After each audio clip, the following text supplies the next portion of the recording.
નમસ્કાર. ગઈકાલ રાતથી જામનગર જિલ્લામાં અમુક લોકો દ્વારા એવી માહિતી પ્રસારિત કરવામાં આવેલી કે જામનગર જિલ્લાના પેટ્રોલ પંપ ઉપર પેટ્રોલ અને ડીઝલનો જથ્થો અપર્યાપ્ત છે, જેના કારણે લોકોમાં એક અફવાનો માહોલ શરૂ થયેલો અને લોકો દ્વારા પેટ્રોલ પંપ ઉપર લાંબી લાઈનો લગાડી અને પેટ્રોલ અને ડીઝલ મેળવવા માટેની એક જે પેનિક સિચ્યુએશન ઊભી થઈ હતી તે બાબતે જિલ્લા વહીવટીતંત્ર દ્વારા આજે સ્પષ્ટતા કરવામાં આવે છે કે જામનગર જિલ્લાના તમામ પેટ્રોલ પંપો ઉપર પેટ્રોલ અને ડીઝલનો પર્યાપ્ત જથ્થો ઉપલબ્ધ છે.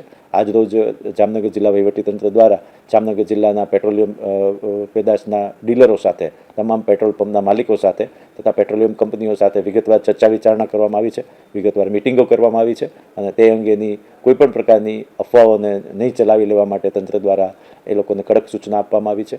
આજ રોજ જામનગર જિલ્લાના તમામ પેટ્રોલ પંપ ઉપર પેટ્રોલ અને ડીઝલનો પર્યાપ્ત જથ્થો ઉપલબ્ધ છે.